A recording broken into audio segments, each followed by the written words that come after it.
എനിക്ക് എന്നോട് തന്നെ വെറുപ്പായിപ്പോയി. എന്താണെന്ന് വെച്ച് കഴിഞ്ഞാൽ ഈ സ്ത്രീകൾ എന്താണ് ഇങ്ങനെ പ്രതികരിക്കുന്നതെന്നാണ് ഞാൻ ചിന്തിച്ചത്. എന്ന് വെച്ചാൽ ഇങ്ങനെയല്ലല്ലോ പ്രതികരിക്കേണ്ടത്. ഒരിക്കലും ഞാനൊരു അപ്സര എന്ന് പറഞ്ഞ പെൺകുട്ടി വീഡിയോ ഇട്ടപ്പോഴത്തേക്ക് ഞാൻ എൻ്റെ അനുമാനം ഞാൻ പറഞ്ഞതാണ്. നമ്മൾ ആ സ്പോട്ടിൽ പ്രതികരിക്കുക, അതല്ലേ.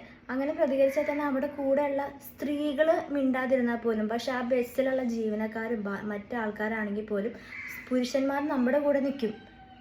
ഞാൻ ഇതുപോലെ സിറ്റുവേഷൻ ഫേസ് ചെയ്തിട്ടുള്ള ആളാണ്. ഞാൻ മനസ്സിലാക്കിയ ഒരു കാര്യം, സ്ത്രീകൾ അയ്യോ പത്തോ എന്ന് പറഞ്ഞ് മിണ്ടാതെ മാറി നിൽക്കും ചിലപ്പോൾ. പക്ഷെ പുരുഷന്മാർ അങ്ങനെയല്ല. ഇങ്ങനെ ഒരു സംഭവം ഉണ്ടായിക്കഴിഞ്ഞാൽ ആ ബസ്സിലുള്ള മറ്റു പുരുഷന്മാർ അതിനകത്ത് ഇടപെടും.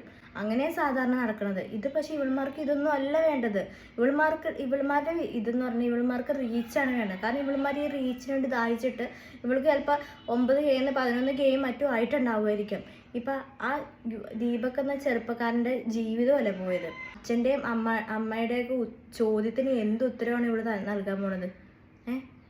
ഇവള് ശരിക്കും ഇവളൊരു സാഡിസ്റ്റാണ്.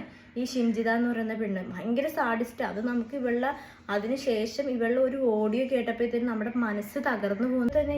അവർക്ക് ആകെ ഉണ്ട ഒരു അത്താണ്. ഒരു വയസ്സാകാലത്താണ് ഒരു മാതാപിതാക്കൾക്ക് മക്കളെ കൊണ്ടുള്ള ഏറ്റവും വലിയൊരു ഉപകാരം ഉണ്ടാവുന്നത്, അല്ലേ? അങ്ങനെ അവരുടെ ഒരു കാര്യങ്ങൾ നോക്കാൻ ഇനി ആരുമില്ല. ആരൊക്കെയാണെന്ന് പറഞ്ഞാലും എത്ര